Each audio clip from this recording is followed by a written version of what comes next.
Okay, so that's the long and short of it. I should ask if there's any questions before we proceed with today's meeting. But otherwise, we will go to Claudine for some updates on our recycling market development action plan. Thank you, Sean. Um, so yeah, next slide, please. Yep. All right, so as part of a status update on the Recycling Market Development Action Plan itself, I'll provide a brief recap of meetings 1 through 7, as Sean mentioned, and just a reminder on the structure of the action plan itself, as I said. Also provide a bit of information from our guidance for recycling businesses in Massachusetts document, which has been available online at mass.gov as of June of this year. So I'll touch upon our Recycling and Reuse Business Development Grant and Recycling Loan Fund Awards, and talk briefly about our upcoming Waste Reduction Innovation Grant. Sorry about So that, that's Claudine. I had a brief computer freak out. We're back on the right slide. all right. Yeah. It's kind of, yeah, I think, yeah. Next slide. Yep. Yep. Thanks. All right. So, over the past 2 years or so, as Sean mentioned, we've held 7 working groups thus far as part of this recycling market development effort. The first meeting covered MassDEP's current market development programs, including the Recycling Business Development Grant, the Recycling Loan Fund, waste bans, and municipal grants and buy recycled requirements. At this first introductory meeting, we also had representatives covering some other in-state market development programs, including the Operational Services Divisions, or OSD's Environmentally Preferable Purchasing Program, as well as Mass Development and the Mass Office of Business Development. Our second meeting focused on regional and national perspectives, with meetings 3 through 6 focusing on topics including business support, demand side strategies, education and outreach, and research and development. These meetings also included 4 different breakout groups for number 1, packaging, 2, organics, 3, construction and bulky materials, and 4, materials with new and evolving or emerging markets, including solar panels. And meeting 7 of last year, 2023, was around the action plan itself and structured around barriers and solutions to those barriers. And at a high level, we continue to see the main barriers to market development being primarily technical, logistical, and economic. Next slide, please. Yep, there we go, action plan structure. And we see the solutions of much of what we discussed and received valuable input on during the working groups to include primarily business support and economic development, demand side strategies, and research and development. And that includes product testing and development of new technologies. So we also see education, outreach, networking, and information sharing as a solution and as part of all 3 of these categories. Next slide, please. And as part of our efforts to support businesses and economic development and expanding recycling market infrastructure, we created a recycling business guidance document. And this includes general business guidance information on the Massachusetts Office of Business Development, Mass Hire Career Information System, the U.S. Small Business Administration, and the Supply Diversity Office. We also included relevant supportive information on MassDEP permitting requirements, financial and technical assistance, webinars and workshops, as well as grants and loans. Next slide. And here we're just presenting some information on the Recycling and Reuse Business Development Grant Program. And this program began in 2016, and MassDEP has completed its 8th round solicitation for projects under this RBDG program and has awarded 76 grants totaling more than $8.5 million. So the latest round is our largest ever, and subject to finalized contract agreements, would include a distribution of approximately $2.2 million in grants to 23 businesses and nonprofits across the state. So excited about that. Key information for both the collection and processing of target materials can be found online at mass.gov with award amounts for the collection grant ranging from 25,000 to 100,000 and from 50,000 to 400,000 for processing.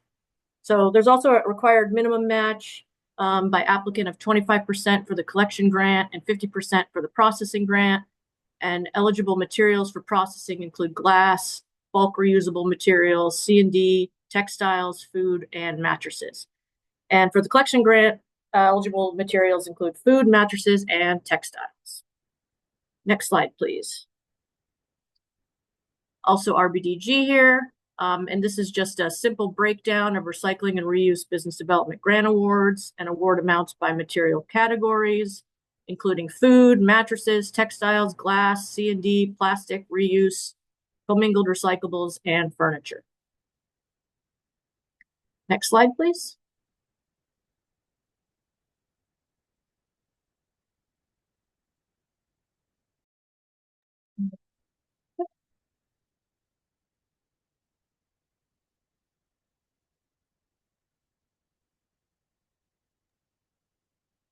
Hey, Sean, it looks like you've stopped sharing screen.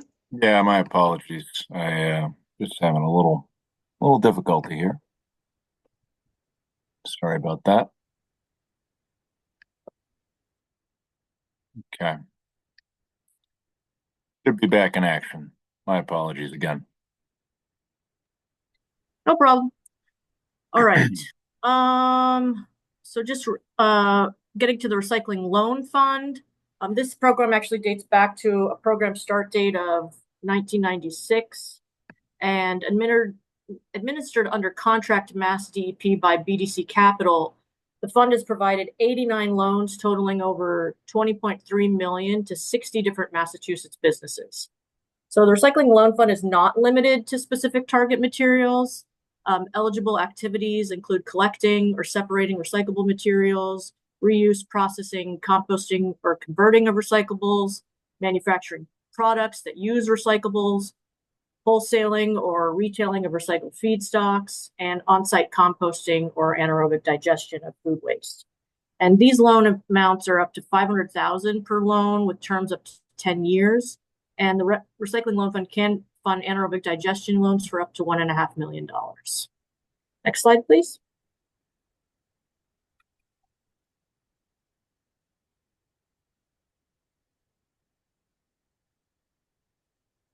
And here's just a simple breakdown of recycling loan fund awards by material type, including food and paper, plastics, metal, C&D, electronics, commingled recyclables, textiles, and wood. Next slide.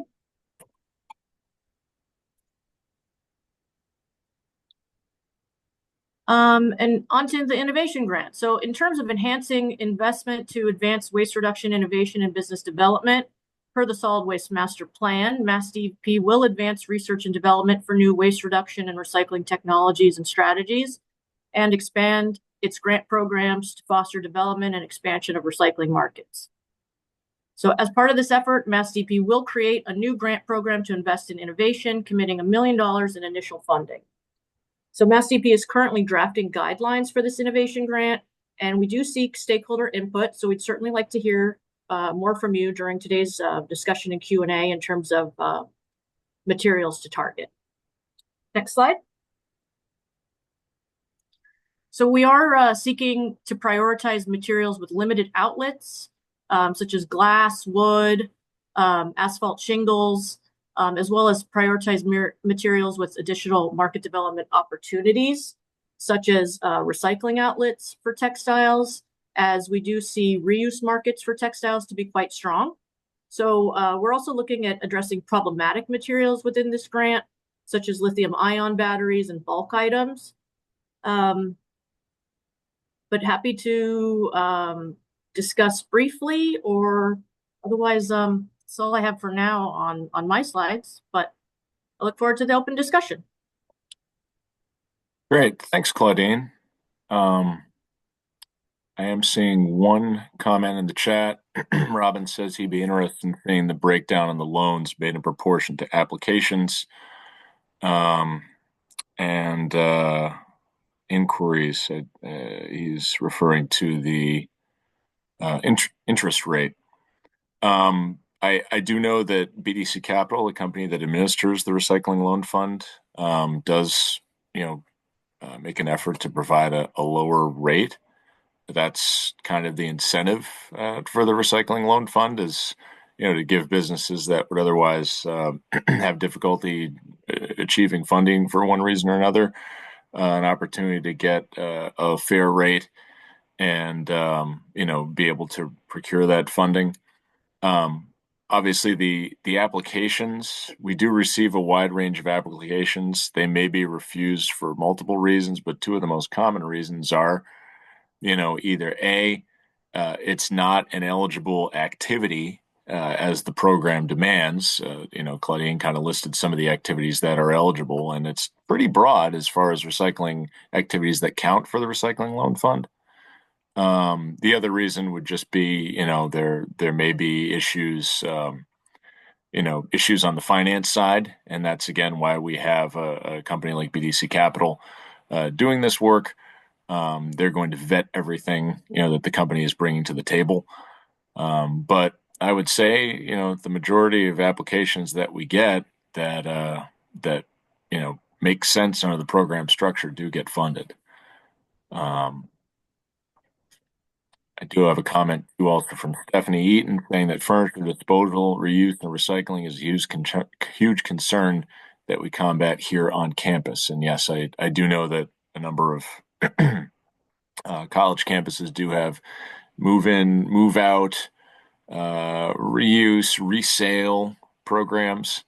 We've been hearing about those for a long time, but obviously the logistics of those can be tricky, and there's a lot of material that kind of takes a beating in that environment. But Claudine, I think those are just kind of general comments.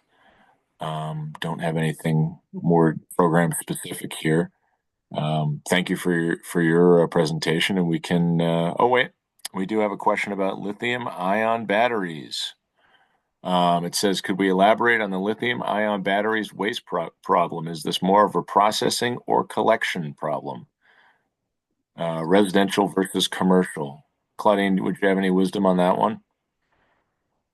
This might be better for the open Q&A, because I think we're going to get into some more kind of material circularity. I don't know, John, if you have anything to add there, but that's kind of what I was thinking, just kind of moving on through the presentation. We can keep to our agenda. I can flag that and keep it for our open discussion later. But yeah, that is an interesting sort of issue there that we're seeing different states take different approaches on. Hey, Sean, I can add one thought on that real quick. Yeah. I think from this program perspective, we're probably focused more on lithium-ion batteries coming from residents, typically, from commercial sources. Those would be regulated as hazardous waste, but from residents, they are not. And I do think there's some collection mechanisms out there, and we're looking to support those more through working with our cities and towns. But I think if there were more processing capacity, recycling capacity, and potential to site something in Massachusetts, we'd be really interested in supporting that as well. Robin had a point about this. I mean, the crux of the issue for people who are not familiar with it is these batteries in both the trash and recycling streams are causing a lot of fire problems and risks at either solid waste facilities or any type of recycling facility, whether it be a construction and demolition debris processing facility or a regular materials recovery facility or MRF. There's just, in Massachusetts and throughout the country, this is becoming a rising issue as more of these materials are entering the waste stream. So, if there's an ability to improve the recycling infrastructure through our grant program, we'd be very interested in supporting that. Thanks, John. I think that's kind of an overview, and Robin for your input as well. I think that's kind of a good overview of what the issue is here, and what we're sort of looking at. So thank you for the question. Um, I think at this point, unless there's anything else incoming, we'll send it over to John for an update on the Massachusetts waste bans. Thanks again, Claudine. Great, thank you, Sean. So for those of you who are not aware, in 2022, Massachusetts added 3 new materials to our waste disposal ban. So these are regulations that ban the disposal of materials in the trash. And in those 2022 waste ban amendments, we added mattresses and textiles. And then we had an existing waste disposal ban on food material from businesses and institutions. And we expanded the scope of that ban. So it had a threshold of 1 ton or more of food waste per week being generated. And we lowered that threshold from 1 ton per week to 1/2 ton per week. And that roughly, in our estimate, roughly doubled the number of businesses subject from about 2,000 to about 4,000. So brought more material under the scope of the ban. So there's been a lot of work going on. This is not an update on all the work that's happening with waste disposal bans, but more just on some of the data that we're seeing from our program perspective. So I'm going to go through a quick look at mattresses and textiles and food waste in turn, and just tell you a little bit about what we're seeing from a data perspective. So start with mattresses. So this data is data from our mattress recyclers that take mattresses for recycling, or at least in one case, also for reuse. And these numbers are unit counts. So it's mattresses as well as box springs, to the extent those are collected. And in 2022, which was the year the ban took effect in November of 2022, these companies reported recycling or reusing 170,000 units. And in 2023, that number had risen to about 400,000 units. So we saw this more than doubling within a 1-year period, 135% increase. And we're really excited about that progress, about the growth of the mattress recycling infrastructure, and also the growth of the number of mattresses being diverted to that infrastructure. So we know, as always, there's more work to be done here. There's still more mattresses in the trash, but overall, we've seen really great progress in the first year of the ban, and doing pretty well with compliance as far as diverting mattresses from disposal. So that's what we've seen about mattresses so far. Next slide, please.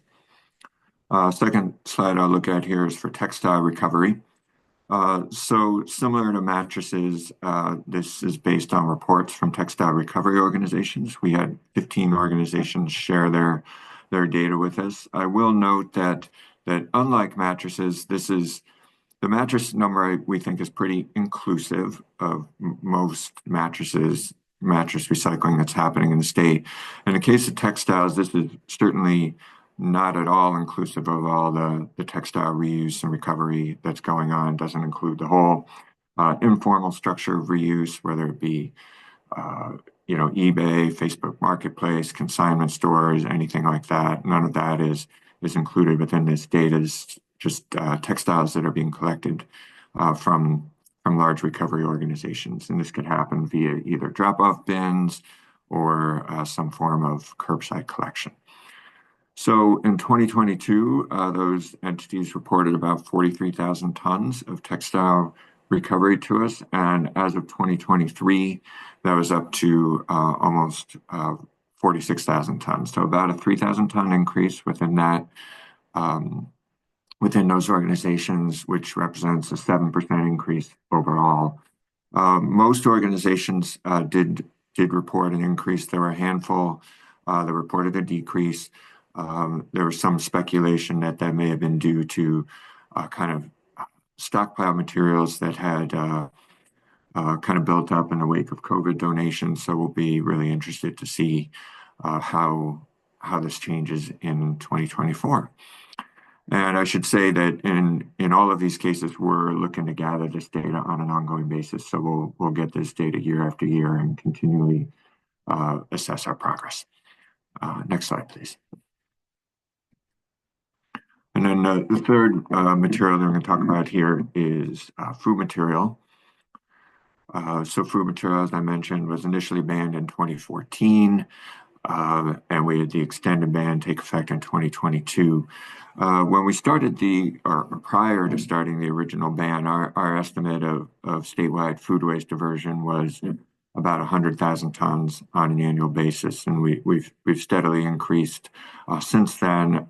You don't see 2020 on here, but there was a little drop down in 2021 during COVID, and then we've seen a continued increase through 2022 and 2023.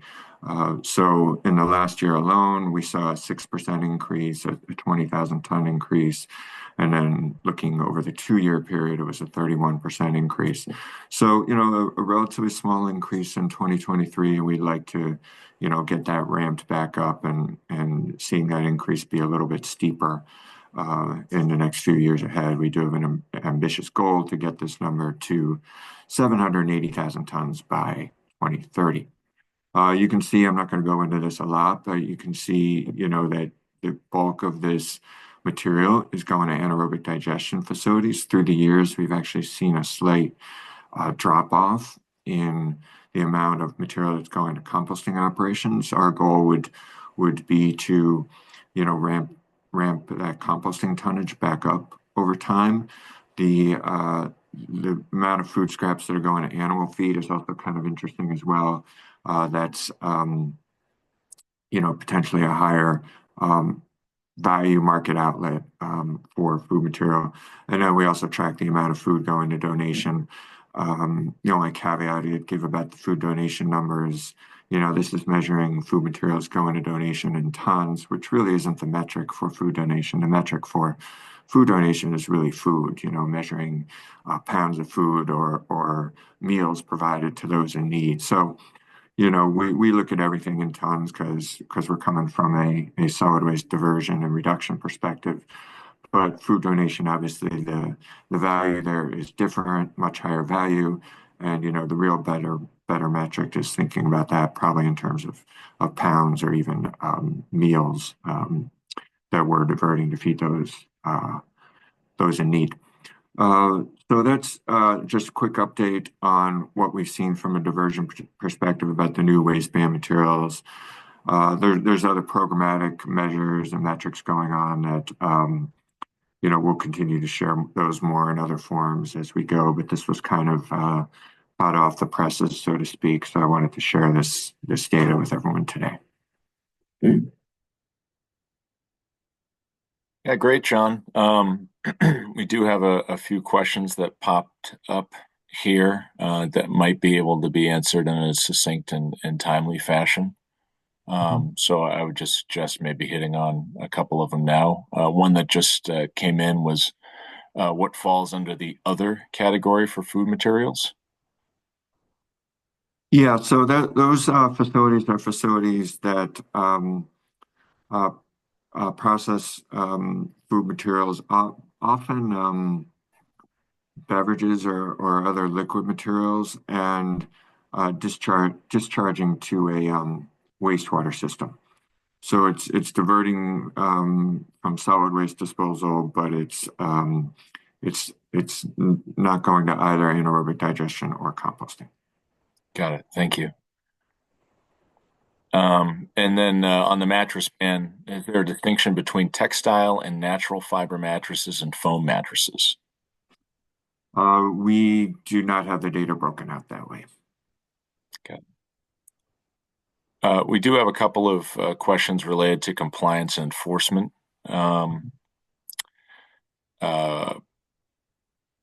Asking about, I guess, rates of compliance. Obviously, so this all stems from our ability to inspect, which, for those who are unfamiliar with how the waste bans work, that's happening at the point of disposal.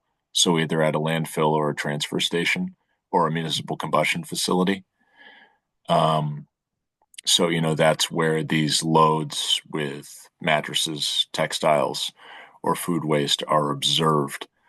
And, we follow an enforcement process from there. John, is there anything that you would add to that? I just see there's another question about compliance and enforcement of food waste bans in Mhm. particular. So we do have a meeting of our organic subcommittee scheduled for next week, and I'll be talking much more about food waste at that meeting, including some of these measures relative to food waste.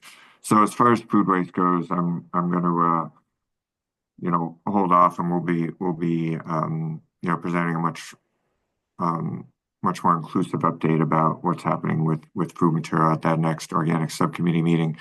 Relative to mattresses and textiles, I would say, the overall compliance has been good with mattresses and textiles.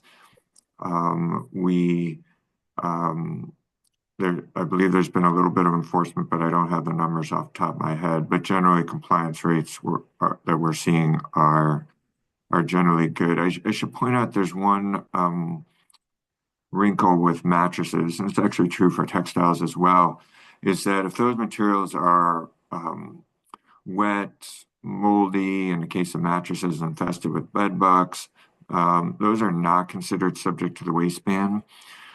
We do have a certification form available on our website to try to improve communication around loads like that. So when that's the case, we encourage people to use that forms. That could be a municipality, a hauler, a mattress recycler, or a business or institution that has mattresses.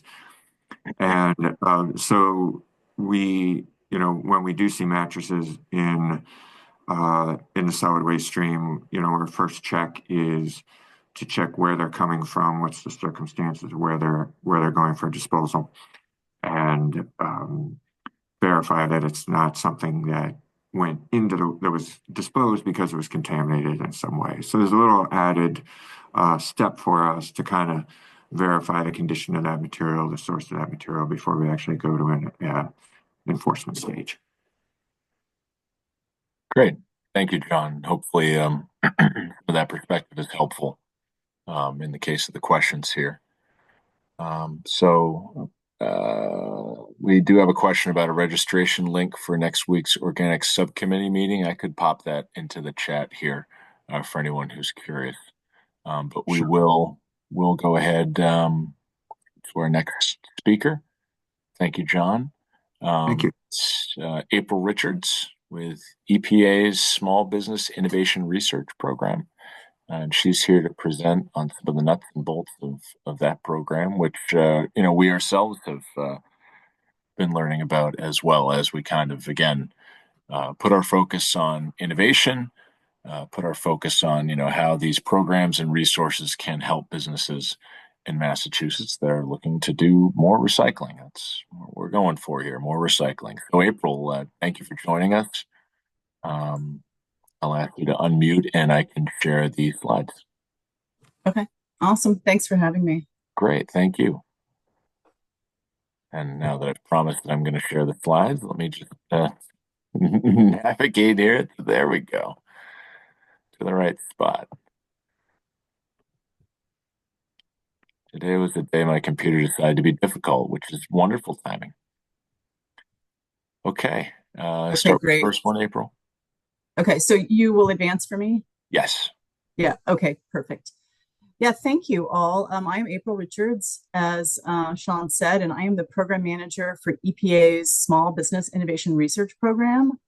I don't know how many small businesses we have on the call or if folks are familiar with this program, but let me talk a little bit about our program and what we're doing sort of in the circular economy space. So next slide, please.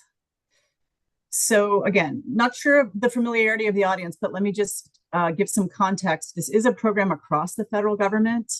It is a set-aside program for small businesses to get engaged in federal research and development. So a lot of federal money goes to academic institutions, and this program was designed like 40 years ago. It's been around for 40 years to get some of that R&D funding to small businesses, because small businesses are super innovative and entrepreneurial. and we want to tap that resource. The ultimate goal of the program is commercialization. And so we're really looking to get technologies that will be used by people and bought and out in the marketplace. So that makes it kind of different than other academic research programs. If you are a small business, it is non-dilutive funding. We give you the money. We want you to go forth and be successful. We don't take a stake in the company or a stake in the technology. We just really want to help get technologies out there that will help us meet our mission. And again, it's across the federal government. So there's 11 agencies that participate. We are one of those agencies. Again, those 11 agencies have about 4 billion plus. So it's a lot of money in the overall program. We have a tiny slice of that at EPA. And the program is administered by SBA, Small Business Administration. And that website right there, sbr.gov, is a great resource to see what all of the agencies are doing. There are a lot of state resources for small businesses. There's just a lot of information if you want to get oriented. All right, next, please.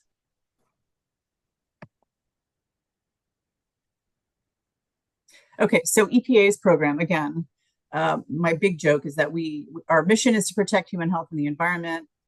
That's not a joke. That's the important part, right? That our mission is super important and concise, and I really like it, actually. And we get to use SBIR to seed technology innovations in that area.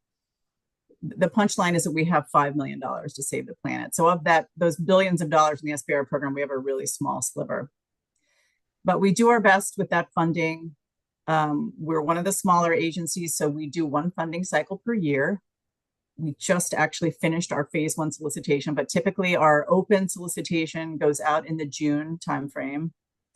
So we identify high priority topics, small businesses submit proposals in response to those topics, and then we do this whole review process, and then we fund in a phased approach. Again, this is across the federal government, but phase 1 is proof of concept. So we're sort of seeding the idea, $100,000 for 6 months. And then there's a new competition for phase 2, which is kind of the meat of the program. That's to develop and commercialize the technology. And that's up to $500,000 for 2 years or more. Okay, next, please. And this is what we're looking for in proposals. Again, just sort of from the context, we want a little bit of everything, but we want technically sound proposals. We want proposals that are responsive to the topics that we've put out.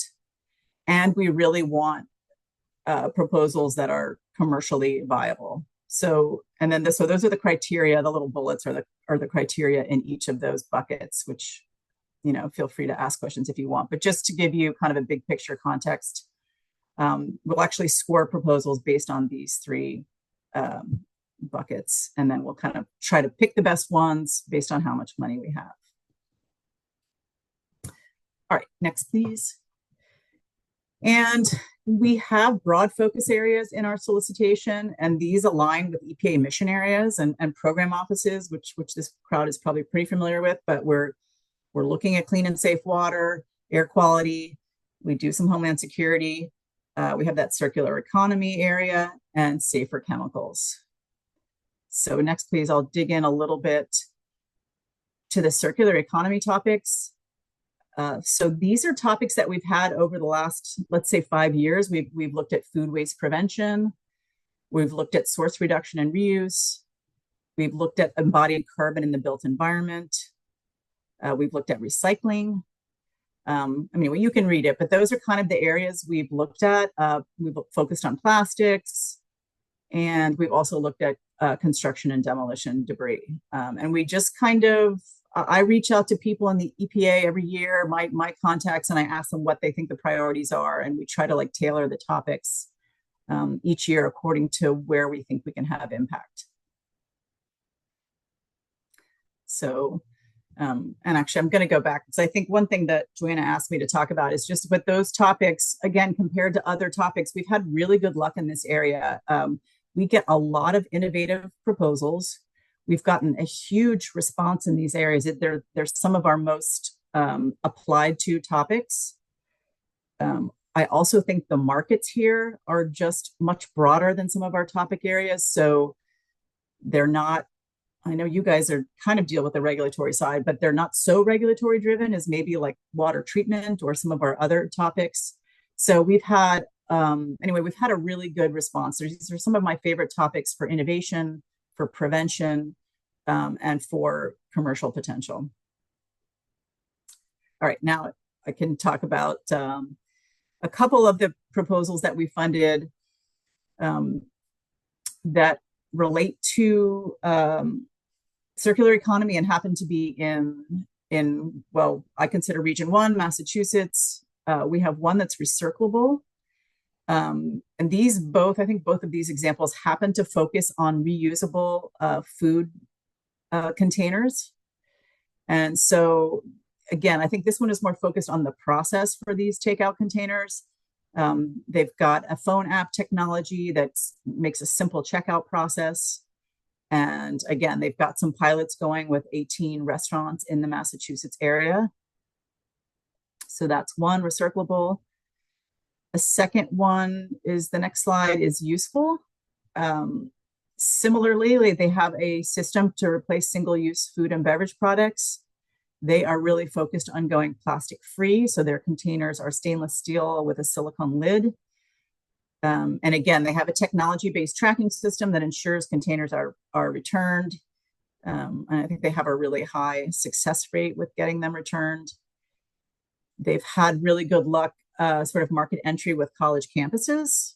And I think that's where they've decided to focus their energies. And they just got a recent VC venture capital investment, a significant investment to move them forward. Let's see. So those are the two that are in Massachusetts. I mean, we funded a lot of different projects and products in this area. So I just threw in a couple more links here.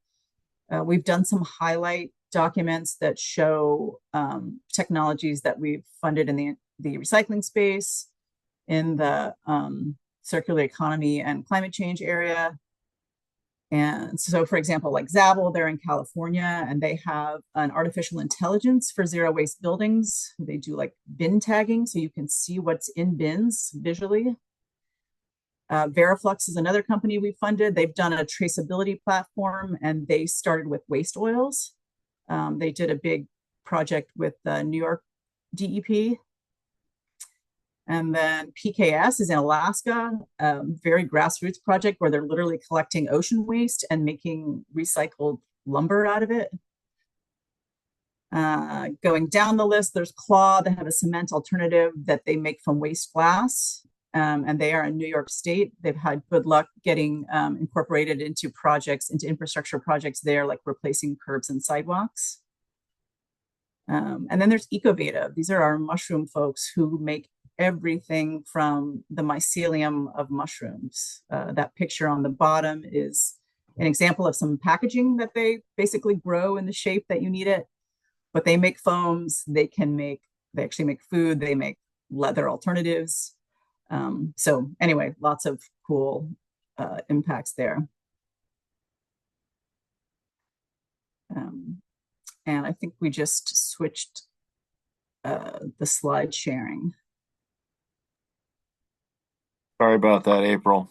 No worries. No worries. It was good timing. Just having one of those mornings here. No, I know. Anyway, so that's some examples of what we funded. More on our website. And we can just go to the next slide. I'll just say, again, I'm not quite sure if this audience is more interested in sort of the philosophy of the program or actually applying, but since we do have such limited funding in EPA, there are lots of other agencies that have this same program that fund environmental work. National Science Foundation, Department of Energy, Agriculture, NOAA, they all sort of have their own angle, but they do a lot of work in the environmental space. So again, just another resource to look for if you're looking for funding in this area. And then I'll just go to the last slide. I think that's just my contact info, but I think it's really interesting what's going on in the state of Massachusetts. And again, we've thought a lot about this program. I've worked on it for a long time. Like, how do we get people to respond? How do we do outreach? What topics do we focus on? How do we make selections? So happy to share that knowledge with anyone if you're interested. My email is there. There's some links that are a good resource for the program. And I will say, if anybody has interest, our listserv is kind of like our newsletter. And we just send it out when we have a funding opportunity or when we're highlighting our companies, we'll send it out through that listserv if anyone wants to sign up. And I'll stop there and just see if there are questions or comments. Yeah, thank you, April. It's nice to see some Massachusetts specific projects. We've I think Recyclable was a recipient of the what do we have it? Reduce, reuse, repair micro grants that MassDEP offers.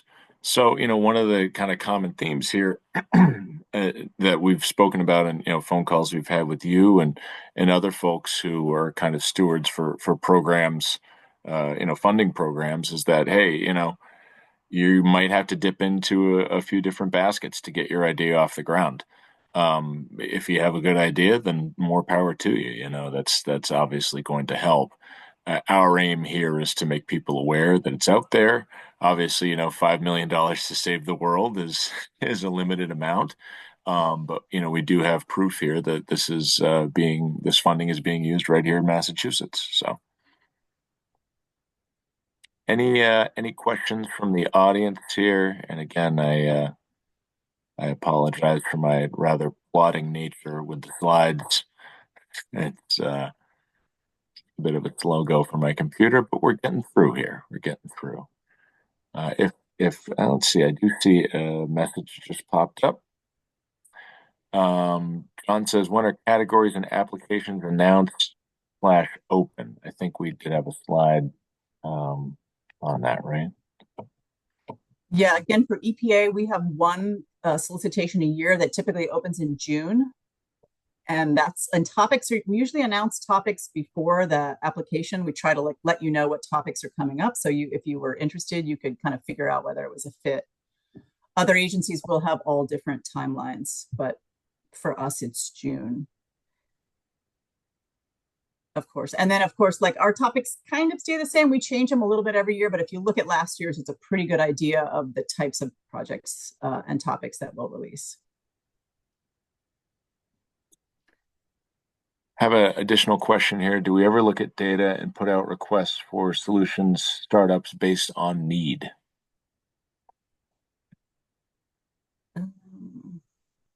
Let's see.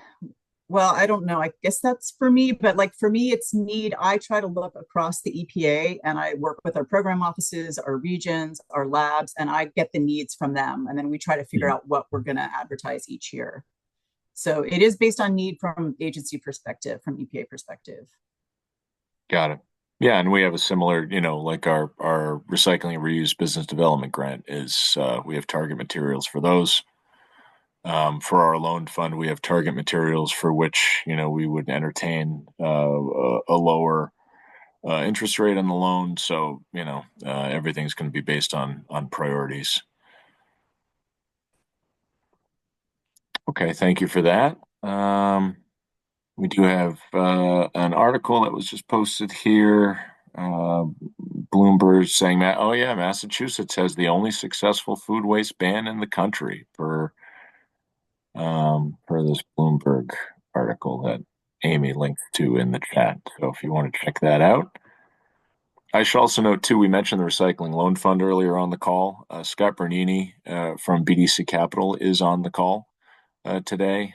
So, if anybody has questions for Scott, you can get in touch with him via the chat, or if you want to connect with me after the meeting, I could certainly pass you along to Scott. But Scott is, while not a part of MassDEP, he is a part of our team as BDC Capital administers that Recycling Loan Fund program. So April, thanks for your time. Thanks for enlightening us on SBIR. And of course, thanks for having me. Yeah, thank you. Okay, next we'll move along to, and there's Scott popping up in the chat. He put out his email there for anybody who has Recycling Loan Fund questions. So we'll move from April to Lily Fitzgerald. She is with the Massachusetts Technology Collaborative. She'll be speaking about the Massachusetts Manufacturing Innovation Initiative, also known as M2I2. We all love our acronyms here in,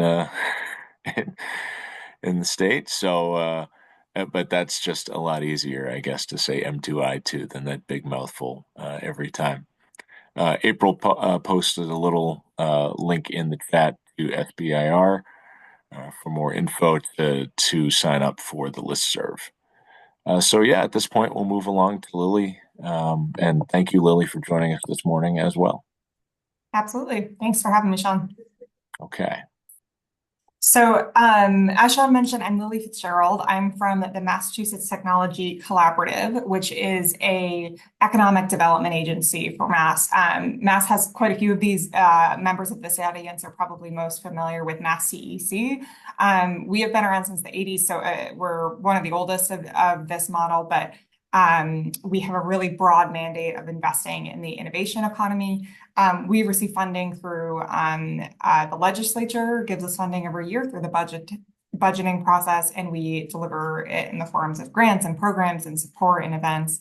And we also, like MassDEP, act a little bit more independently than kind of conventional government agencies. That's what's called a quasi-public model. But I'm out of our Center for Advanced Manufacturing, so we focus on specifically on manufacturing, but we have, if you're interested in other areas, by any chance, we have a lot of other work that we do in microelectronics and e-health applications and cybersecurity and beyond.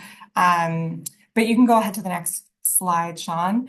Out of the Center for Advanced Manufacturing, or CAM, I focus, as you can imagine, on manufacturing. How can we grow, innovate, and make things in Massachusetts? And focusing really on that phase of the life cycle is how do these innovations and advanced products get made in Mass? You can go on, Sean.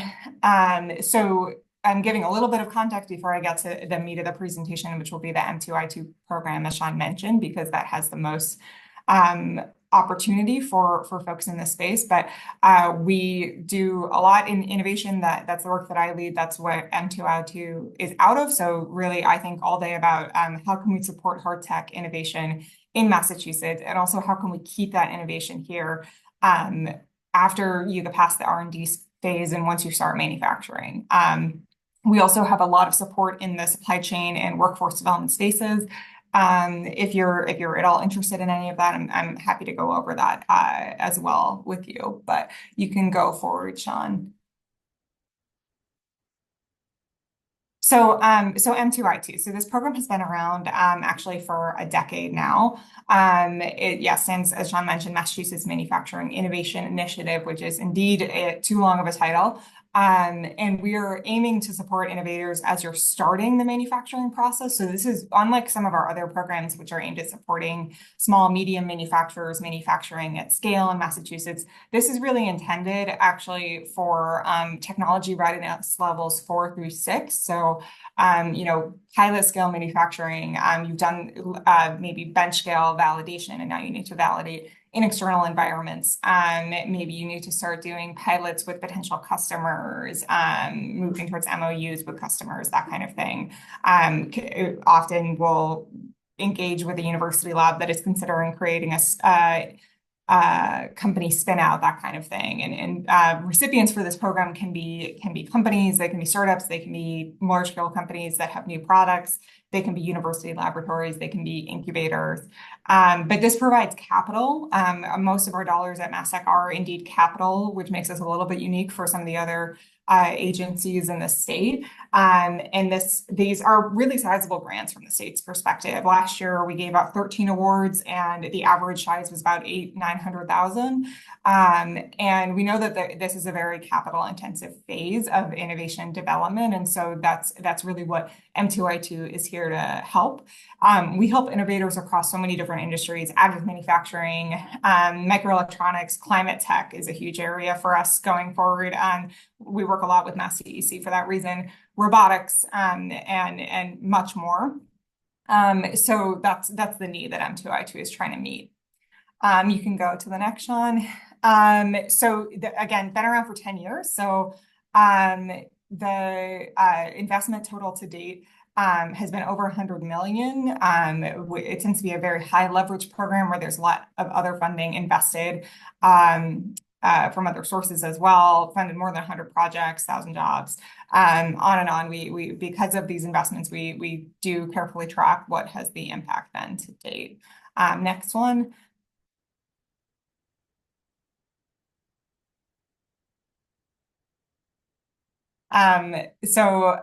One example that sometimes we point to is a company called Specialty Materials out of Lowell. They develop novel boron-based composite materials that have really exciting properties that make them interesting to folks in aerospace, sporting goods, and beyond. A couple of years ago, they received a $2.3 million investment to triple their manufacturing capacity in Lowell as they were scaling up, and they worked very closely with UMass Lowell as part of that. They are still really getting ramped up, but hired lots of people, creating revenue. They expanded to a completely new sector, fusion reactors, because of this investment, and the impact continues to grow. So it can help organizations at a really pivotal time. And then on the next slide, I did highlight a couple of examples of more recent investments that are probably more on topic for this audience. So in 2023, we made a sizable $1.4 million investment into a company called Phoenix Tailings that some of you might be familiar with, but their production method of metals is mining from tailings, and really making that production process and economy much more circular. And so, it's efficient, it is carbon neutral, and creating value from rare earth metals. This was to establish their second production line, and they're growing quite well now. And I think it's Burlington. Just last year, just very recently, we invested smaller scale investments in some academic work. One project happening at WPI is on making modular reactors for very versatile and scalable conversion of mixed plastic waste streams and films into aromatic chemicals. So this is an earlier stage projects. They're still exploring the right catalysts and all that, but they had some promising data out of this laboratory at WPI. And similarly, UMass Lowell, one of the group there, is working on sustainable production and recycling of multi-layer plastic films that have really important properties for different applications too. So these are just a few examples. I talk with companies and labs all day long, and tons of companies in our pipeline are really kind of in the green recycling circularity space. And so there's a lot of potential here. Next one, Sean. I actually think I maybe could have skipped including these slides. So you could actually skip to the end, Sean. I'll leave it there. We have other programs, just if you're interested in kind of more programs for SMEs or in workforce development, I'm more than happy to speak to those. But yeah, maybe I'll leave it there for M2I2 and give us more time for questions.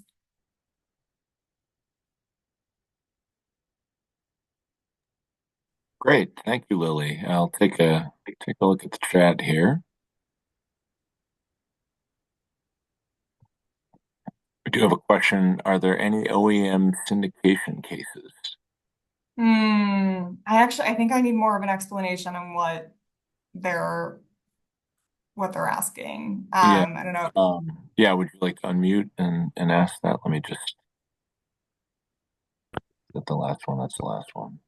Sure. Yeah, this is Sharoop here. I was wondering Yes. if basically cloning a manufacturing plant located in another region to Massachusetts.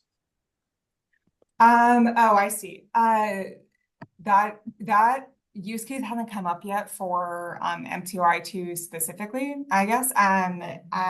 We do, through the Center for Advanced Manufacturing, some of our programs are aimed at supporting Massachusetts manufacturers who are aiming to take parts of their supply chain in-house that maybe they currently outsource.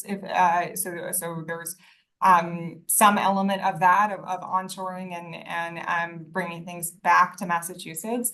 But M2I2 is so tied to innovation that generally the folks that we are working with are the original IP generators. Cool. Thank you, Lily. Any other questions? Questions about M2I2 or some of the work that's happening at the Center for Advanced Manufacturing?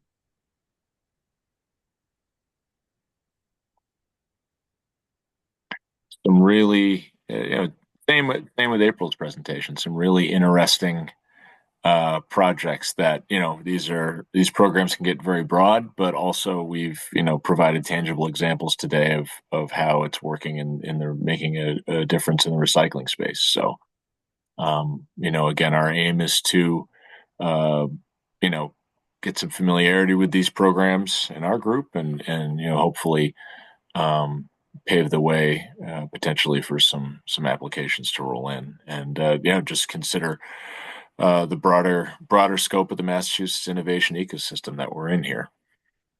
Yeah, absolutely. Thanks, Thank Sean. Yeah, assuming that there's not other questions, thanks for the time. And my email is there. So if you have any other questions, happy to chat. Fantastic.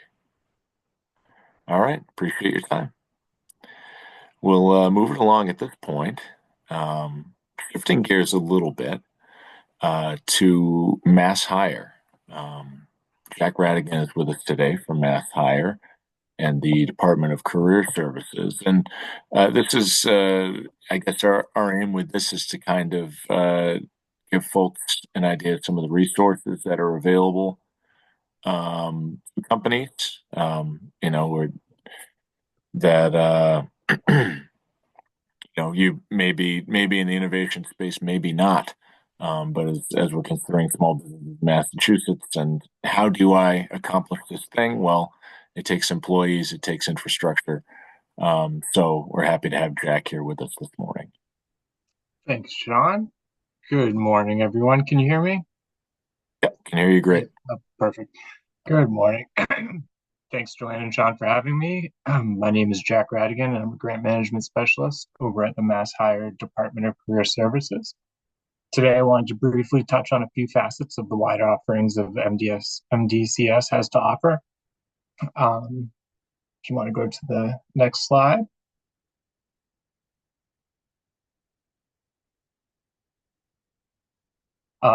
Some of the topics that we will discuss today will be the career centers, JobQuest, Torque, and BizWorks, all of which are Joanne had asked me to touch upon. If you want to go to the next slide. So Mass Hire workforce areas and career centers. The backbone of the MDCS is our career centers. Currently have 28 career centers throughout the state. They're divided into 16 workforce areas, which you can see on that map right there. Each of the workforce areas have their own board of directors. And employers work with their local center to locate job seekers with specific skills. If you're an employer, there's a link right there for the Mass Hire Career Centers for Employers webpage. You'll find some useful information there. Next slide. Career centers, basic would be it's a one-stop destination to find your jobs, connect with career coaches, showcase your resume for employers. Career coaches are at each of the career centers. They're the customer's liaison into resume development, exploring career options, showcasing trainings offered throughout the state. The career centers are always looking to connect with employers. They can be used as a tool to recruit talent, as well as host virtual job fairs for free. If you want to, next slide. So JobQuest is if you're an employer looking to post a job, search for candidates, or to get help with recruitment needs, you can check out the employer portal for JobQuest. Some of the updates that have recently come through JobQuest include enhanced employer registration and account management, multiple accounts for each employer with an administrative, admin, and standard use and account structure. And employers, admin users can add, modify, delete their admin and standard user accounts. Simple login process just using your email. Next slide. So with the Mass Hire Job Quest, you can, create new or existing job orders, register for job fairs and events, view and upcoming any job fairs, locate your nearest Mass Hire Career Center. One of the things that, and you'd be able to, people can upload their resumes and work on all of that stuff. Next slide. So TORQ, which is the Transferable Occupation Relation Quotient, is a function on JobQuest. TORQ allows Career Centers staff to assist customers in analyzing transferable job skills based on analysis of their previous work history. Pretty cool. It takes, you put in, like, I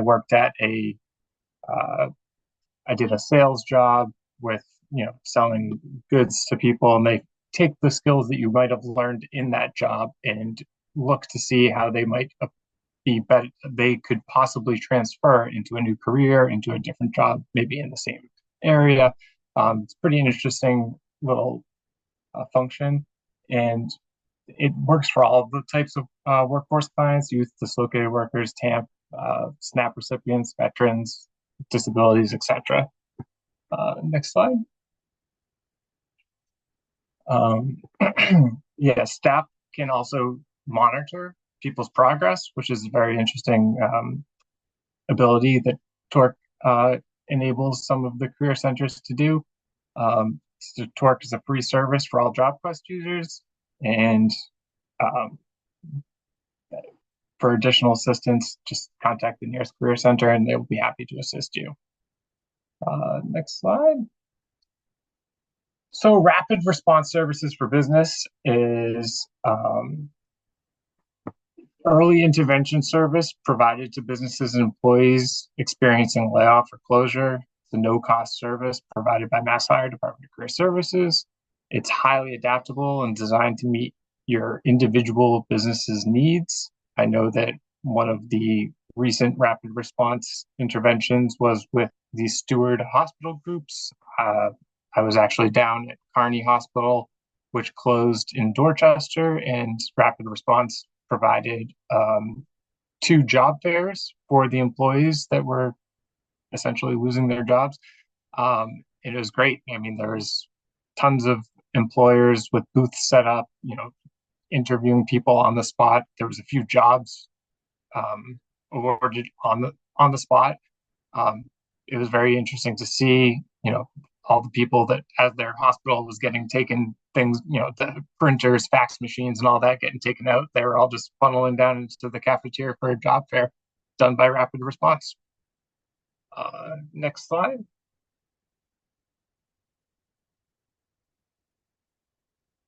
So Mass Hire BizWorks.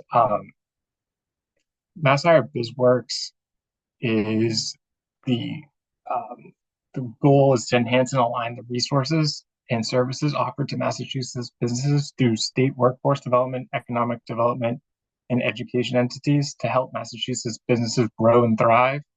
To achieve this goal, the Commonwealth will build strong relationships across agencies and businesses, develop standard staff, businesses, services, knowledges, competencies across relevant state agencies, and coordinate and link resources and information. One of the most important aspects of BizWorks and the career centers for employers such as yourself is the business service rep. The business service rep is the primary contact for the business community, supporting their efforts to recruit and hire qualified workers, train and develop their existing workforce, and keep abreast of and plan for workforce trends. The BSR works as a part of an integrated team, both within and outside of the career centers, to help meet employers' staffing needs and help job seekers find appropriate employment. And you can, next slide. This is just a neat little graphic of the business cycle, kind of how the economy ebbs and flows, and how rapid response kind of helps to work with your company, with your business, to ensure that, at the peak, you're getting the people you need fully staffed, and, during contraction, business retention strategies and all that good stuff. And one more thing I wanted to touch on was some of the opportunities, the work opportunity tax credit, which is a federal tax credit available to employers for hiring employees from certain targeted groups who have faced significant barriers to employment. The work opportunity tax credit can be claimed by any employer that hires or pays and incurs wages to certain individuals who are certified by designated local agencies. That would be the career centers, the U.S. Department of Treasury, jointly administered the implementation of the WOTC program. And they provide grant funding and policy guidance to the state workforce development agencies to administer the WOTC certification process, while the IRS administers all tax-related provisions and requirements. And with that, if anybody has any questions. Oh, any questions for Jack? I thought M2I2 was a mouthful, but then I saw what TORC stands for. They're all like that. Sometimes acronyms are handy. So, Yeah. but yeah, that's interesting that you were dealing kind of with the steward situation there. I think everybody's seen that in the news lately. Obviously, in our field, when I say our field, I mean, from the standpoint of a recycling related business, we know that there's a need for skilled equipment, repair services or maintenance and repair for drivers out there. So, those are maybe a couple of the areas that come to mind. Folks who have skills or experience in those areas. But there's probably a lot of different ways in which Mass Hire can serve as a resource throughout the state, at one of the different locations to interface with this particular industry. So, Jack, I thank you for your time. And Jack popped his email in the chat if anybody would like to reach out to him. We do have a question from John, actually. Yeah, thanks, Sean.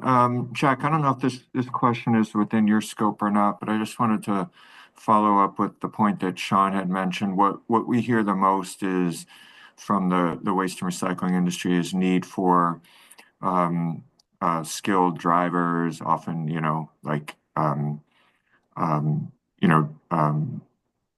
driving transfer trailer, for example. Right.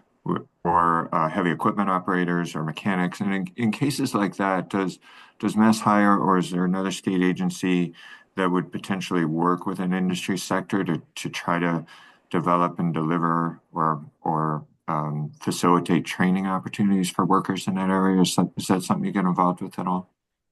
Yes, John, that would actually be the Department of Apprentice Services, and they work on training people up. Especially, they work on the job trainings. They do trainings prior to people getting employed. So the MassDEP would be a great resource for that. Thank you. You're very welcome.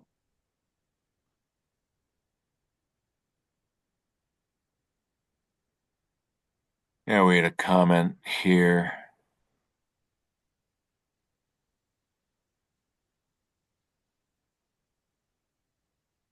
Just reading through it.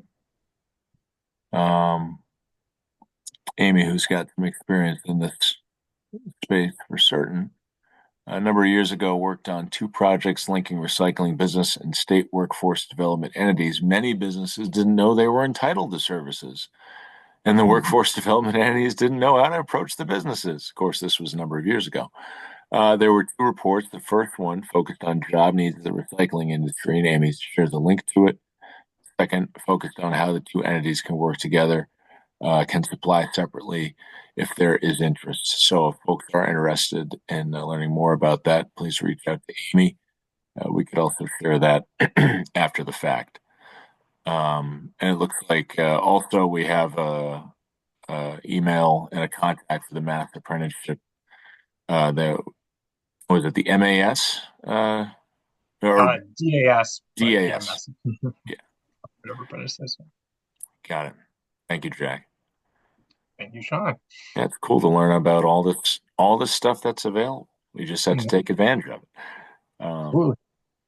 Great. Okay. If no more questions for Jack, we'll move it along to our final presenter.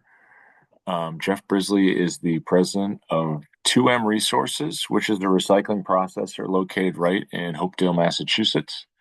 And 2M also has some experience working with MassDEP as we provided them with a recycling and reuse business development grant. And then after that, we will open up for open discussion. So we'll go over to Jeff. Thank you for joining us today, Jeff. Thank you, Sean. I'm privileged to be here. Good morning, everyone. It's an opportunity for some maybe to get a first exposure to 2M Resources in Hopedale.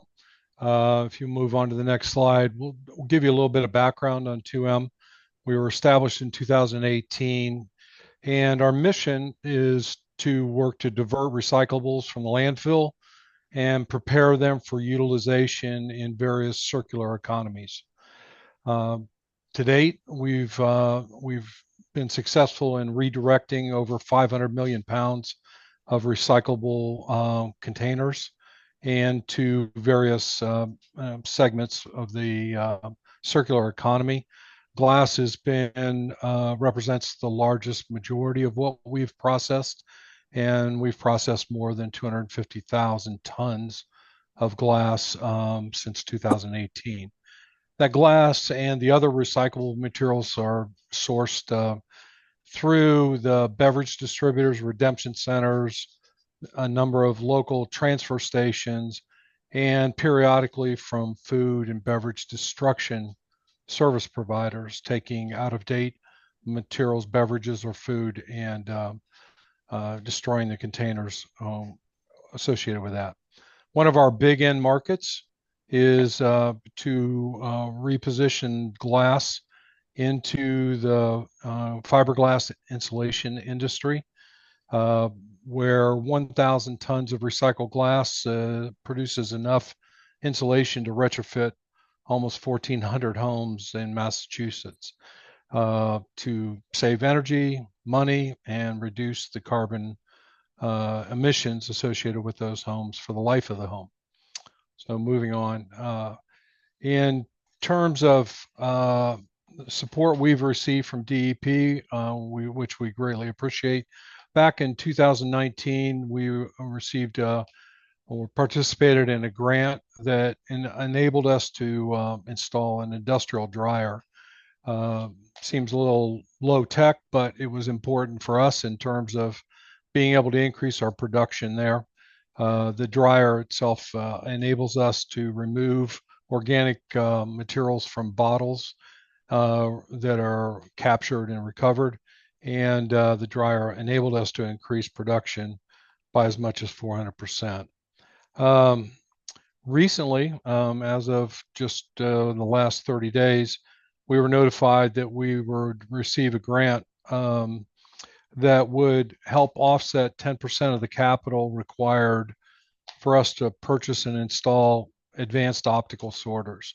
With optical sorters, we'll be able to, again, increase production, but more so, it will really allow us to clean the stream and, in other words, remove non-glass residue that is within it. And this is important as we want to expand to move beyond bottle bill materials containers that we recover to include MRF glass products coming from that are currently, in a lot of cases, ending up in the landfills. There's been a lot of decommissioning of glass container plants, so there isn't as much glass going back into containers, and which is meaning that a significant portion of that glass, due to lack of consumption, is going into landfills in Massachusetts. It would require 2M to invest over $4 million in our Massachusetts processing center to be able to process MRF glass. Next slide. the challenges that our type of business faces, are maybe a little less glamorous, but they are, very fundamental to it. Increasing glass diversion and recovery.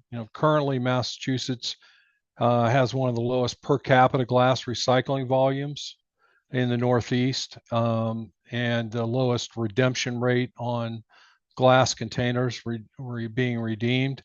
And we look to work constructively with MassDEP and other entities to try and improve the recycling infrastructure there, and increase the recycling rates and reinvigorate those. One of the areas that we feel is lacks or not as robust as it could be is creating greater awareness of the circularity. A lot of consumers, our studies show that they recycle based on the policy that there's a policy or a requirement or an incentive there to recycle glass, plastic, aluminum, etc. But they aren't really as familiar with what the opportunities are with that when they undertake that activity. They may get their redemption back, but they don't really understand where it goes from there. And I think greater awareness of the opportunities that are created by recycling those materials will help increase their and reinvigorate their interest in recycling, since currently the 5-cent deposit doesn't stimulate them sufficiently in that regard. One of the other things is education around improving the quality of the recovery streams. So a significant amount of our production is limited by having to clean out materials that shouldn't be in the recovery stream. And this includes ceramics and other glass-like material, but they aren't glass, and foreign materials that come to us, especially from some redemption centers and transfer stations. Along with that, increasing, as some other states have done, the deposit redemption rate to from 5 cents to 10 cents would also expand the recovery of those recyclable materials. But one of the strongest encouragements we have, and I was encouraged today to see the focus that MassDEP has on this, is looking at incentivizing infrastructure investment in ways that can benefit or improve the quality of the recovered streams. So utilizing technology that's available or technology that could be developed in order to improve sortation at the point of redemption would drastically increase the amount of production that can go through various centers like ours to take those materials back and put them back into the circular economy. So cleaning up the streams of recyclables through leveraging technology at redemption centers, transfer stations, and supporting upgrading MRFs to be able to use best available technology to clean up those streams.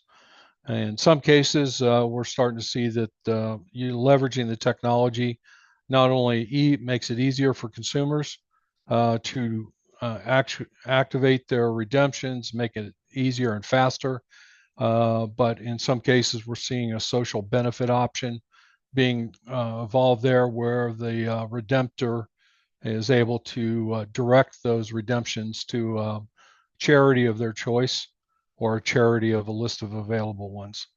So it adds to that social benefit option for the consumers.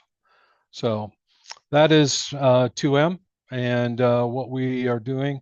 We again thank MassDEP for their grant opportunities that are fundamental to us growing our business.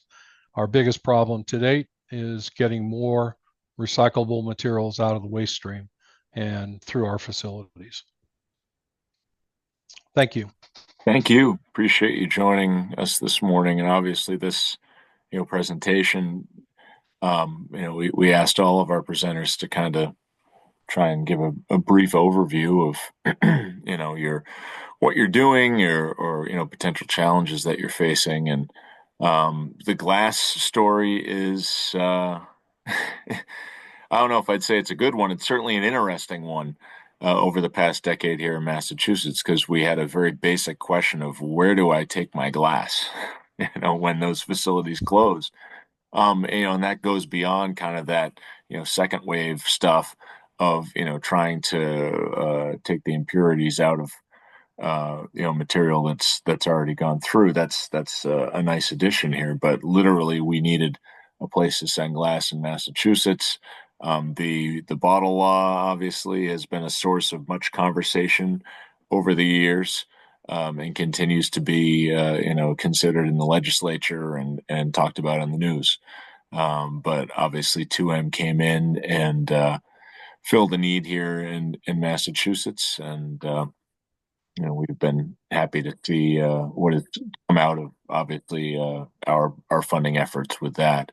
We do have a couple of questions that have rolled in for you. Through said, is 2M also deploying reuse and refill infrastructure? I think that would be more on the beverage manufacturer side, right? It is, but at the same time, because a significant number of people are choosing not to redeem materials, it doesn't necessarily make its way back, even though the beverage distributors do everything they can to recover their containers. So increasing the amount of opportunities for people to return, whether that be to the redemption centers or whether they do it elsewhere. To more specifically address the question, we are considering expanding the amount of facilities or infrastructure that is in transfer stations. We're deploying educational programs for transfer employees to try and help them improve their understanding of how to process and what to process correctly so that the streams are cleaner. And we in some states we utilize bins that we place geographically around the state to recover glass bottles specifically. And we have considered whether to do that in Massachusetts.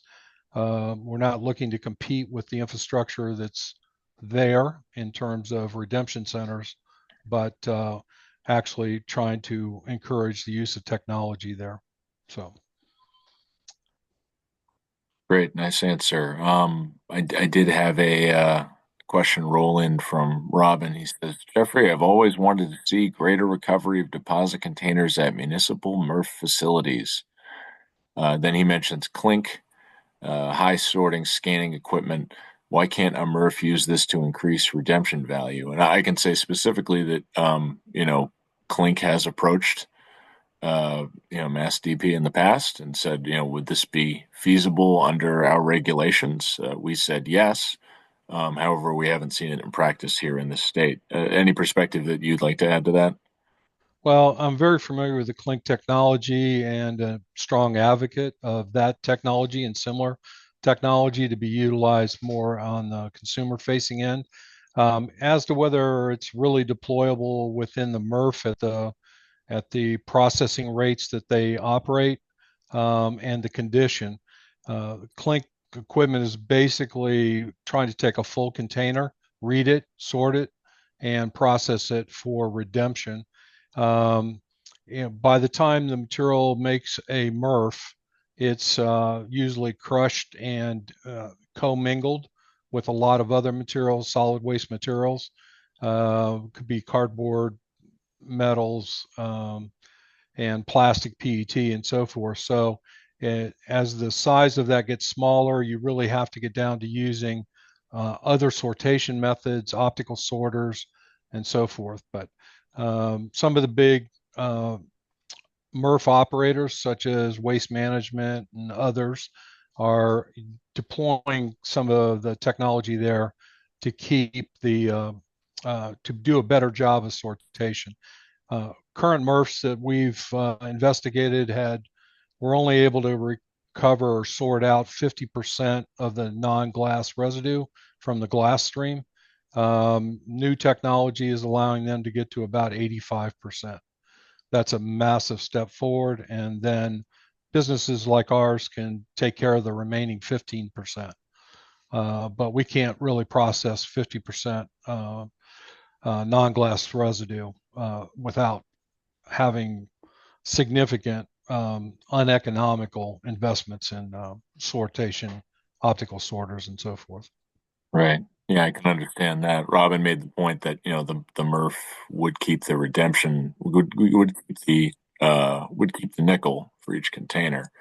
But yeah, obviously you have that unintended consequence. Yeah, by the time the MRF gets it, the container is not complete. It's usually crushed or Right. broken. So it's not really suitable for processing for redemption at that point. Right. Yeah, unless we had some sort of change to the actual statute on, what condition the container would have to be to get the redemption value. So Yeah. now, I'm not obviously, if familiar you're with talking, MRFs that yeah, are able to handle those materials in a way to be able to redeem them. But it may be yeah, feasible in the future. yeah, if you're talking about fishing, a PET bottle or a aluminum can out of there, maybe you'd have a better chance of getting a whole container. That's um, just the reality of the situation. I am receiving an offline comment about, I guess, what you would charge a muni. Maybe I would direct that comment to you offline as well. Okay.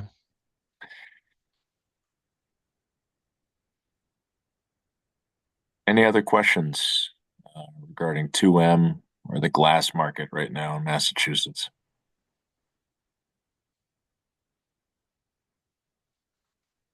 Well, thank you, Sean. Appreciate it. Yeah, thank you. I appreciate your time. I obviously appreciate the time and expertise of all of our speakers. At this point with this work group, again, just keeping an eye on the chat. At this point with this work group, we're um, trying to reconvene a bit here, but also think about moving forward. Um, what would we like to what would we like to talk about? What would we like to pursue?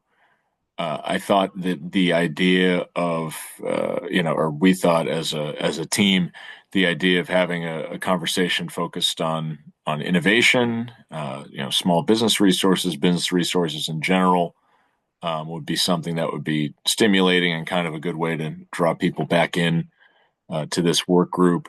I know John and I were, John was talking with us with our recycling market development kind of team yesterday, and mentioned, hey, we have other action plans for other materials, whether it's organics or reuse, and those groups kind of meet as needed.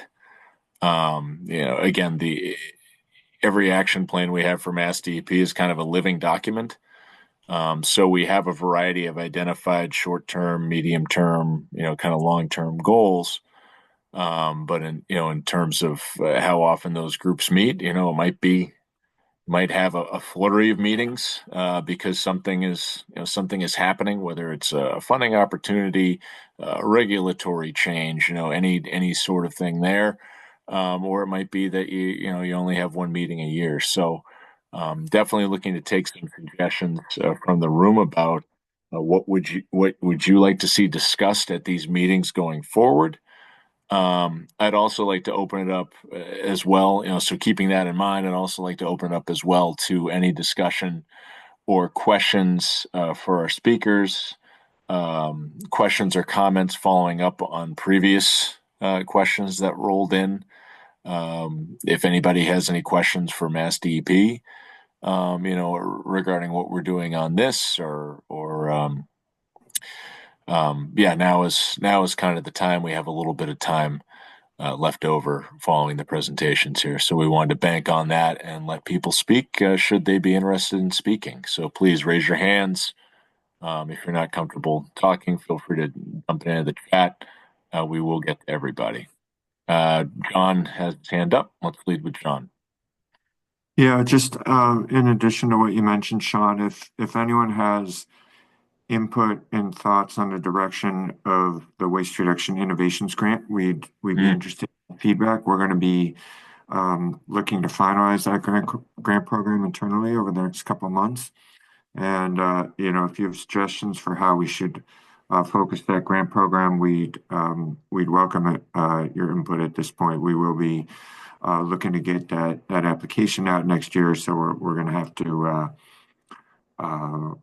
make some final decisions soon. But people have input on that either today or following the meeting, we'd welcome that.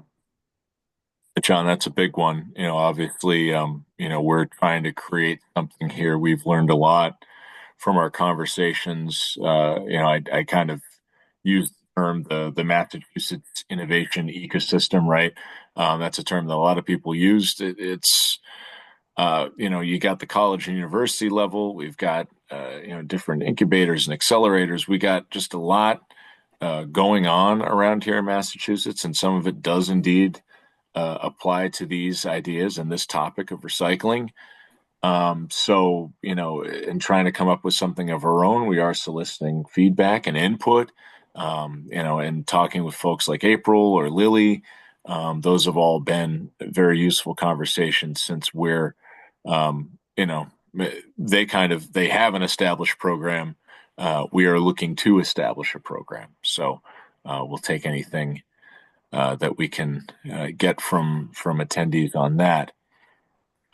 We did have another question about the organic subcommittee meeting, and as John mentioned earlier in the meeting, if you weren't here, that is next week, September 24th at 10. The link to register to attend is right in there. Again, that's that group is pretty active, and John, as John said, there's some specifics that he'd be looking to get into and share at that meeting, coming out of the work that's been done in the organics ban over the last couple of years. Gail, just kind of with a procedural question here. Yes, the slides today will be available after the meeting. I will post them on the MassDEP Recycling Market Development Workgroup page. The slides, the recording will also be available to those who missed it. And any links that were popped into the chat here that are of value, we can also distribute those as well, because there's been a wealth of information that's been shared. We do have another question, or kind of a follow up on the lithium ion battery discussion from earlier. If anybody else wants to weigh in on this, the battery waste problem primarily coming from residential. A question, does that imply most batteries are consumer facing, like AA, AAA? Do we have any data specifically on where it's coming from? How much is getting into the wrong waste stream? Assuming most of the fires are not coming from the electronic recycling waste stream. Now, John, I don't know if we have like any data on that, but I would say that, anecdotally, it's probably just people aren't disposing of their lithium ion batteries properly. We're seeing them in all kinds of goods now, whether it's yard equipment or whatever. And, that is a problem at the residential level where there need to be, just like with hazardous waste collections, it needs to be public facing so people know what to do with this stuff. Yeah, and just the comment here mentioned AA and AAA. So just to clarify, this isn't a concern with regular alkaline batteries. It's really the lithium ion batteries that seem to be most problematic. Right. Yeah, it is interesting. I was one of those consumers who in the spring was considering going from the old gas lawnmower over to something different. And it was just like, wow, you're probably going to want to buy 2 of those batteries and they're not going to last you a whole long time. Think about how many homeowners are having the same sort of discussion and what we're doing with that. And then Kendall Christensen mentioning here, EPA is doing a comprehensive set of workshops on all types of batteries with a particular focus on lithium rechargeables, identification, collection, recovery, consolidation, safety, transportation, and end processing. He says the primary challenge is finding them. They're everywhere. They're not easily recoverable. One battery expert used the baseball analogy that we're still singing the national anthem in terms of figuring out collection. NYC's waste comp study for the first time measured 50 tons annually in its residential waste and recycling systems.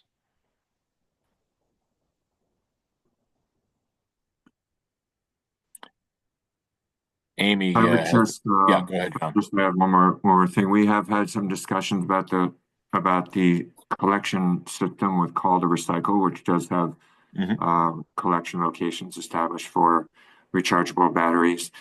We do have waste characterization data in Massachusetts that includes batteries, but it doesn't distinguish between types of batteries. The problem with that is that it's looking at the overall waste stream. So when you look at batteries, they come out somewhere between 0.0 and 0.1% of the solid waste stream. So it's difficult to, get good data and a waste characterization about items that represent a very small proportion of the waste stream by weight. And I think the other issue there is that it only takes one. It could be a very small percentage of the waste stream, but just one battery is enough to start a fire at a facility. So it's not so much that there are like thousands of these all over the every load of trash. It's just that they're so dangerous that a small number can cause a big problem. Yeah, so if folks want to learn more about that, I would definitely look for this EPA workshop series here. Also have a comment that Mass Recycle's EPR committee is dedicating itself to the Illinois model of battery take back. Robin also saying Vermont bills passed without opposition from the industry. The battery industry sees a public deposit system that obligates them to participate, which lowers their insurance exposure. Also, fire departments are eager to participate in the legislative effort. Yeah, I know that Robin and I had a conversation about the fire department angle there, and I know fire departments have played a role in accepting various hazardous materials from residents over the years. They would probably appreciate that.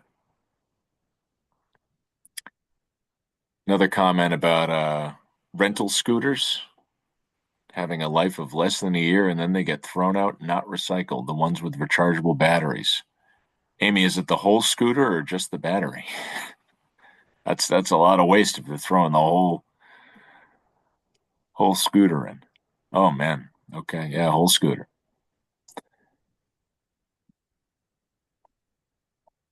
Would anyone like to unmute and speak and or ask a question? Otherwise, we can just keep going through the chat. That's fine as well.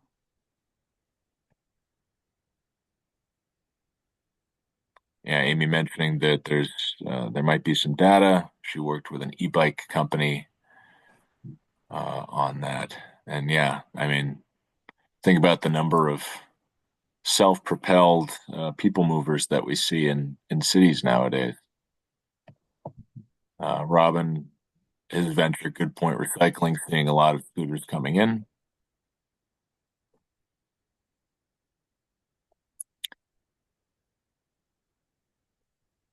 Any thoughts on, as John mentioned earlier, in innovations, recycling innovation grant for Massachusetts? Any thoughts on next steps for this group? I can mention a couple of things upcoming.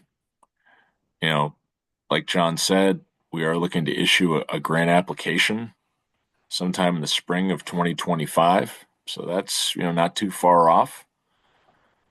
Similarly, we'll be going back for another round of the Recycling and Reuse Business Development Grants, the RBTG grants, in summer of 2025. That would be for both collection and processing.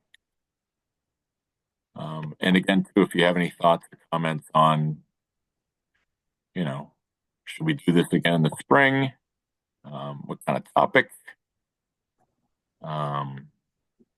Should we do this twice a year? Should we do this as needed? It's kind of up to the folks in the group and what kind of value you're going to derive from it.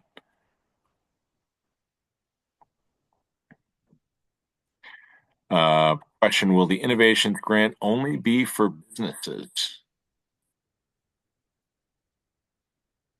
And I think that's kind of I think baked within that question, maybe would it be available to academia, right?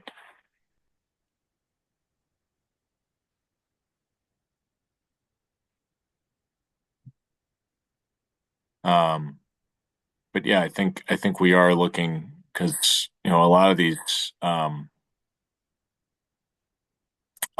projects there, for one, we're looking for proposals that are scalable, and we're going to see tonnage impacts in short order. How far out that is, that's again something we're considering. I would say that a lot of academic research that's going on, people do put that into a business setting pretty quickly, or can. We do not have a required match component yet, I don't think. Yeah, I think it's safe to say there will be a required match. Yes. I don't think we've not settled on that percentage or amount. Right. Again, this is just part of the whole, we're working out the innovation grant structure. Okay, yeah, Marissa's follow-up on that question about will it only apply to businesses her follow-up is will the innovation grant be available to municipalities? My thinking about that is probably not. We have about in the neighborhood of $4.5 million a year going to municipalities right now through our municipal grant programs. And I think the intent of this program was grants either to businesses or NGOs, similar to the Recycling Business Development Grant, but trying to maybe broaden out the eligibility scope a little bit, and also potentially award larger amounts that could make a meaningful difference in the infrastructure. I think that's the thinking. Right.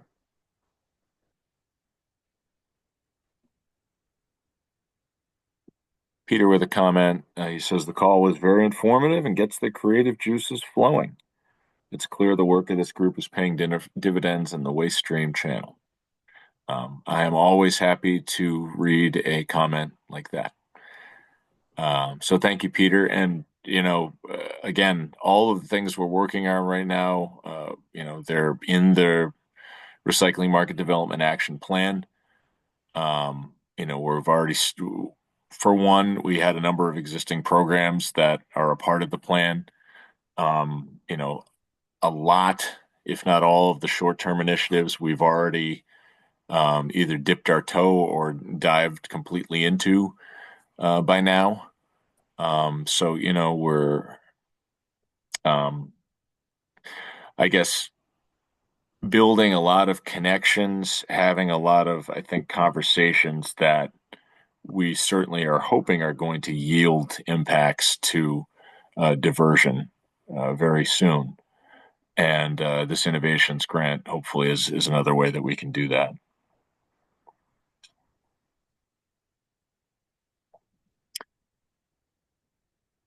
All right, any other questions or suggestions from the audience?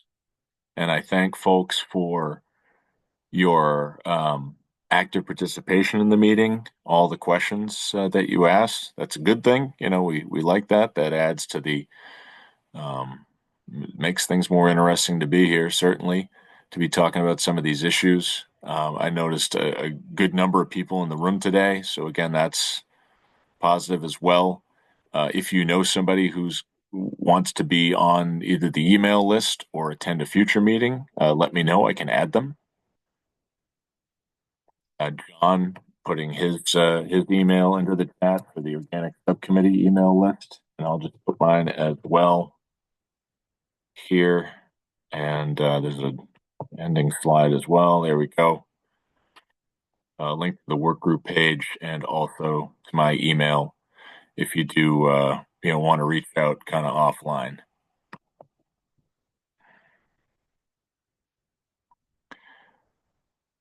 But I think that's about it. Our comments have kind of dried up a little bit here. I'm going to parse through the chat. Anything that is a good link or any information that needs to be shared, reports that came out in the chat, we'll plop them into a document. We'll post that on the Recycling Market Development Workgroup webpage. I'll notify everybody when the resources are posted, the slides, that which I just alluded to, and the recording, and that'll all be out there for the public to consume. But unless there's any other questions or comments, personally, myself, Claudine, John, Joanne, Sohib, we're certainly thankful for your attendance and participation today. Thank you to our speakers who did a great job informing us, and we'll keep you in the loop on everything here. Always feel free to carry on the conversation. My contact information is right there. So thank you for attending today's Recycling Market Development Workgroup meeting.